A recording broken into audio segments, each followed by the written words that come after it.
Welcome in love accountancy के economics lecture में। Okay, चलो स्टार्ट करें chapter number 4, methods of calculating national income.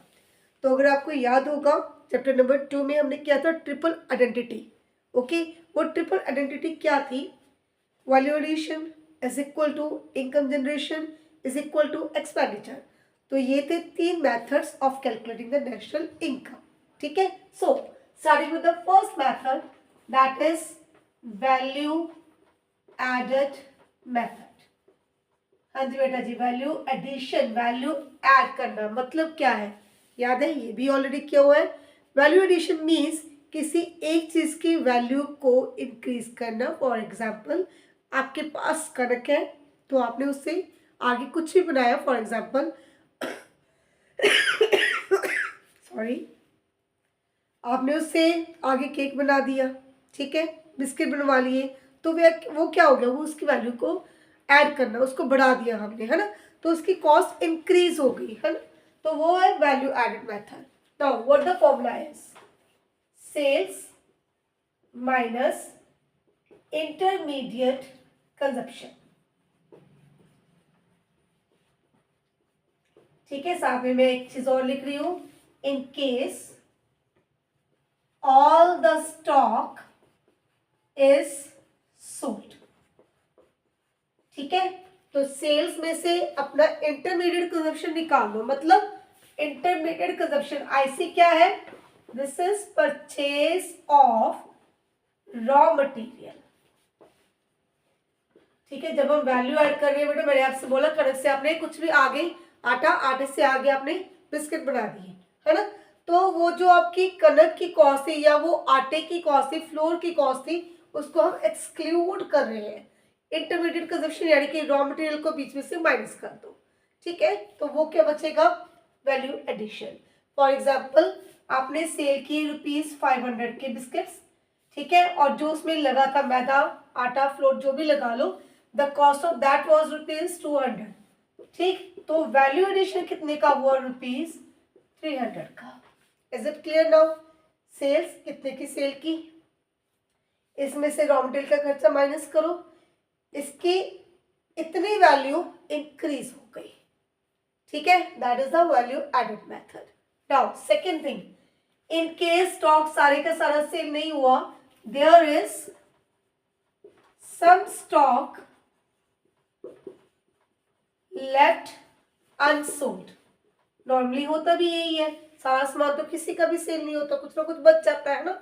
In that case, now value added method will be equal to sales minus intermediate cost plus change in stock. ठीक है, कितना stock मेरा बचा हुआ है? Now change in stock is equal to closing stock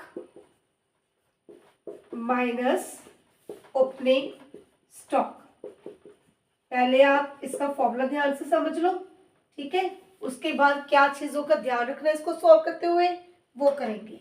ठीक है, चलो अब ये देखो, सेल्स माइनस इंटरमीडिएट कॉस्ट या इंटरमीडिएट कंजप्शन सेम थिंग है, प्लस चेंज इन स्टॉक, अगर कुछ बचा हुआ है ना, तो change in stock is equal to closing stock minus opening stock. ठीक है, देन एक चीज और, वैल्यू ऑफ आउटपुट। ठीक है, ये किसके इक्वल है? अब सोच रहे हो कि मैम इसकी जरूरत कहाँ पड़ेगी, वो भी बता रही हूँ। Sales plus change in stock, value of output. Output means production. तो मेरी प्रोडक्शन की वैल्यू कितनी है? मेरी प्रोडक्शन की वैल्यू कितनी है? जितना सामान मैंने सेल कर दिया प्लस जितना मेरे पास बचा हुआ है। ठीक है, अब आई थिंक आपको हिंट भी मिल गया होगा इसकी जरूरत कहाँ पड़ेगी। देखो, ये रहा सेल्स, ये रहा चेंज इन स्टॉक, तो यही फॉर्मूला मेरा again value added method, you can also write it as value of output minus intermediate cost। ठीक है, तो इसको ऐसे भी लिखा जा सकता है। ठीक, value of output because it includes both things, your sales plus change in stock. So value of output minus IC is value added method. Now the most important thing, जब आप इस फॉर्मूले को अप्लाई करोगे, जो अमाउंट जो value calculate होगी वो क्या होगी, that is GDP at MP. Okay, gross domestic production at market price. So GDP at MP is equal to sales plus change in stock minus intermediate consumption. ठीक है, इसको याद रखना बहुत जरूरी है. द रीजन, आपको कुछ भी कह सकते हैं. मान लो आपको उन्होंने बोला you have to calculate the domestic income. अब याद है स्टूडेंट्स, डोमेस्टिक इनकम किसके इक्वल होती है? Domestic income is always equal to NDP at FC. Domestic income is equal to NDP at FC. तो बेटा इस फॉर्मूले के साथ क्या कैलकुलेट हुआ? GDP at MP. उन्होंने बोला क्या सॉल्व करना है? NDP at FC. तो अब आपको करना क्या होगा? आपको GDP एट MP से NDP एट FC पर जाना होगा यूजिंग योर चैप्टर नंबर 3, है ना. तो उसमें जो फॉर्मूला हमने किया लास्ट वीडियो में भी किया ना, तो उनकी हेल्प से आपको ये सॉल्व करना होगा. एक बार रिमाइंड करवा दो. ग्रॉस से नेट पर जाना है minus depreciation.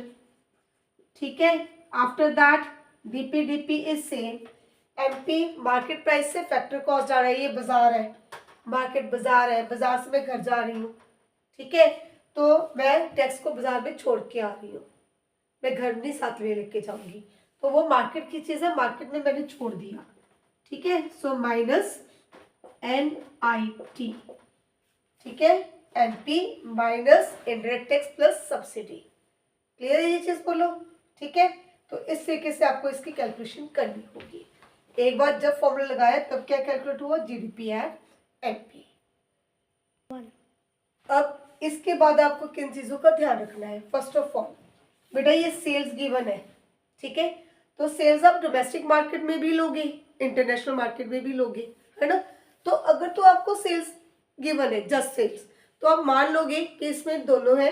It includes domestic sales plus the exports. But in case you are specially given, specifically it is mentioned, these are the domestic sales. Domestic. That means you will have to add exports also. ठीक है, तो domestic में हमने exports को add किया, you will get the total sales. First thing. Second, same way purchase. Just purchase given है, मैंने मान लिया ओवरऑल परचेज इंडिया की भी बाहर की भी. लेकिन अगर गिवन है domestic purchases, what does it mean? It means I will have to add imports. ठीक है, so domestic purchase plus imports will be equal to total purchases. ठीक है, ये भी क्लैरिटी होगी. परचेजेस हो गया, सेल्स हो गया. अब थर्ड जो आपको ध्यान रखना है बेटा, व्हाट इज दैट? परचेज. जब आप बात करते हो इंटरमीडिएट कॉस्ट. ठीक है, this is purchase of just the raw material. कई बार आपको कंफ्यूज करने के लिए वो लिख देते हैं परचेज ऑफ मशीनरी. ठीक है, तो जो ये मशीनरी आपने परचेज की, this is not your intermediate cost. So बहुत न्यूमेरिकल्स ऐसे हैं जहां पर आपको कंफ्यूज करेंगे कि आपने पता है स्टूडेंट्स के माइंड में क्या होता है, यार परचेज वर्ड आ गया, ठीक है, ओके है, बस इसको यहाँ पर माइनस कर दो. नो, आगे देखो ध्यान से किस चीज को परचेज किया. ठीक है, सो purchase of raw material is considered intermediate goods, not the purchase of machinery. ये तो लॉन्ग टाइम है बेटा, ये तो मुझे परमानेंट चाहिए, है ना. तो इसको तो चाहिए डेप्रिसिएशन कैलकुलेट करने के लिए. ठीक है, यहाँ पर जो माइनस होगा वो ये होगा, रॉ मटेरियल और इंटरमीडिएट. अच्छा, एक चीज इसको और बोलते हैं, this is single use producer good. देखो नाम से क्लियर हो गया. दिस इज ड्यूरेबल है, ये भी प्रोड्यूसर गुड है ना, but this is durable good. Single use, एक बार यूज होगा, एक बार क्या यूज होगा? रॉ मटेरियल यूज होगा. ठीक है ना, तो raw material single use producer good भी लिखा हुआ then again it is also the IC। ठीक है, तो इन चीजों को ध्यान में रखते हुए आप अपना फॉर्मूला अप्लाई करोगे। अब इसके बाद क्या है, प्रिकॉशंस। वो प्रिकॉशंस क्या है कि ये मेथड अप्लाई करते हुए मुझे किन चीज़ों का ध्यान रखना है। देखो, हम बात कर रहे हैं GDP की, तो ज़रूरी नहीं है कि जो प्रोडक्शन हुई है उसको मैंने सेल ही करना है। कुछ चीज़ें मैं घर पर कंज्यूम भी कर सकती हूँ। फॉर एग्जाम्पल, एक फार्मर है, वीट प्रोड्यूस की, तो सारी वीट वो सेल के लिए नहीं लेके जाएगा, अपने घर भी उसके कुछ अमाउंट कंज्यूम हो रहे हैं, कुछ वीट कंज्यूम होगी, है ना। तो जो भी प्रोडक्शन हुई है, चाहे खुद कंज्यूम करो चाहे उसको सेल करो, each and everything will be counted in your GDP। ठीक है, so starting with the precautions.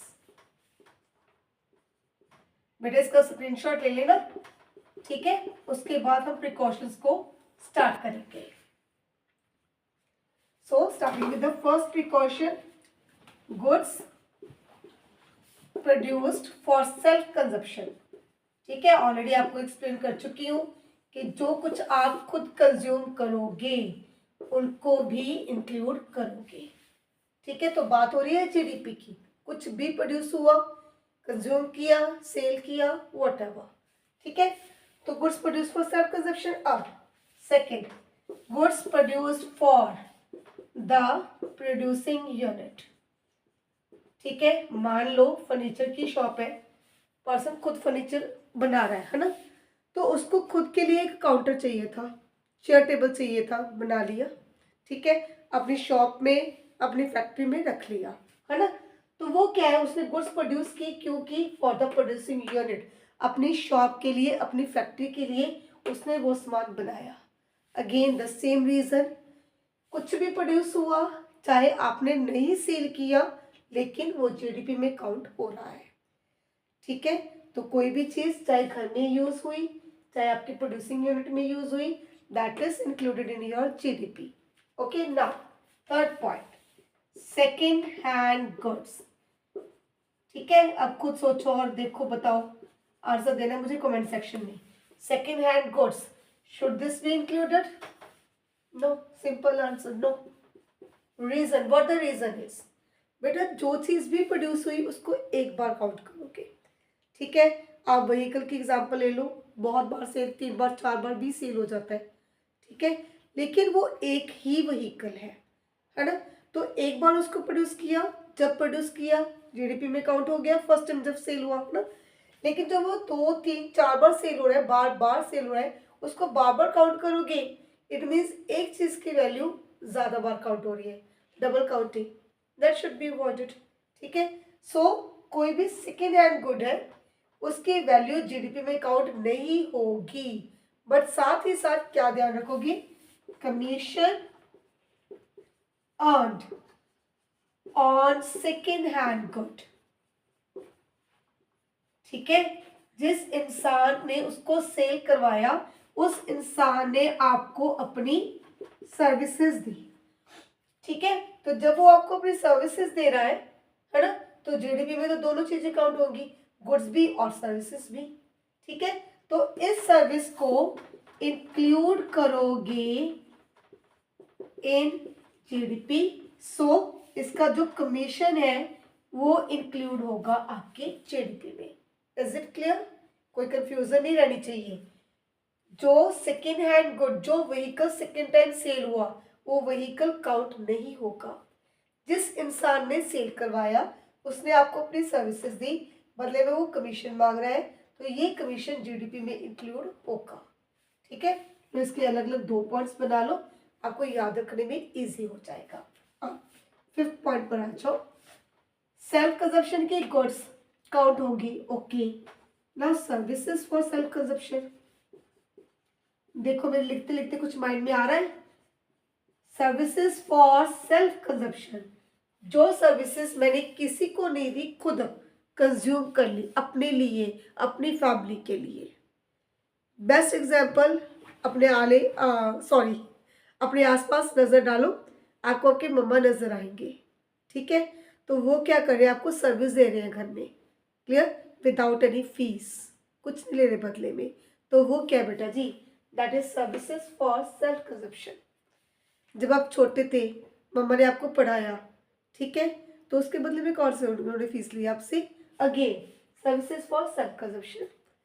जिनके मम्मी पापा में से कोई डॉक्टर है, आप बीमार हुए, कोई भी बीमार हुआ, घर में उन्होंने अपना सर्विस दी, बताया क्या प्रॉब्लम है, again service for self consumption.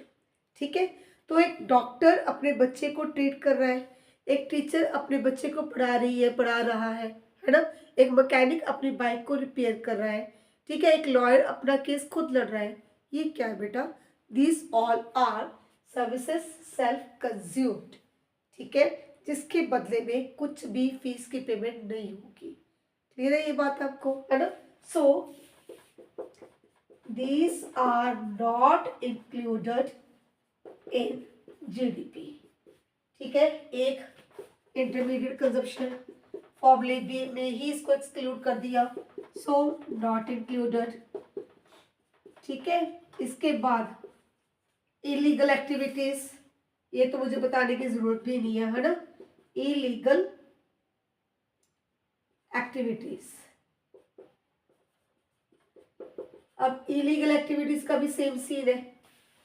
ठीक है, मतलब ये है ही इलीगल। सेकंड क्या है, इनका कौन सा कोई अकाउंट प्रिपेयर होता है कि मैंने कितने की चोरी की, कितने की स्मगलिंग की, कितना मेरा नुकसान हुआ, नथिंग लाइक दैट, है ना। नुकसान तो उसका होता है, नुकसान तो दूसरे का होता है। So again not included. ठीक, अब आ जाओ एक न्यू टर्म पर, इम्प्यूटेड रेंट। इम्प्यूटेड आपने +1 में पढ़ा है। Imputed rent on owner occupied house. बेटा इम्प्यूटेड का मतलब होता है एस्टिमेटेड। ठीक है, तो अकॉर्डिंग टू गवर्नमेंट नॉर्म्स हर घर की एक रेंटल वैल्यू होगी। ठीक है, जरूरी नहीं है कि हर घर रेंट पे हो, होता ही नहीं है, हमारे खुद के घर होते हैं ना। तो ऑनर ऑक्यूपाइड हाउस की एक एस्टिमेटेड रेंटल वैल्यू होगी, एस्टिमेटेड रेंटल वैल्यू होगी, that should be included in your national income. ठीक है, तो हर घर की रेंटल वैल्यू को इंक्लूड करेंगे in national income. National income याद है, NNP@FC। So these are the precautions. ठीक है, गुड्स सेल्फ कंजप्शन के लिए इंक्लूड करोगे, देन प्रोड्यूसिंग यूनिट के लिए उनको भी इंक्लूड करोगे। ठीक है, second hand goods not included, commission on second hand goods should be included, services for self consumption not included, intermediate cost minus करोगे, sales minus IC, imputed rent on owner occupied house should be included। ठीक है, सो पहले ध्यान से इसको सारा revise कर लो। अब नेक्स्ट वीडियो में हमें क्या करना है, इसकी प्रैक्टिस करनी है। ठीक है, प्रैक्टिस अच्छे से तब होगी अगर ये सारा माइंड में पूरा सेट होगा। ठीक है, तो वीडियो को ध्यान से देखो, थोड़ा सा इसको लर्न करो, समझो, उसके बाद नेक्स्ट वीडियो के लिए रेडी रहो न्यूमेरिकल्स के साथ। Good bye.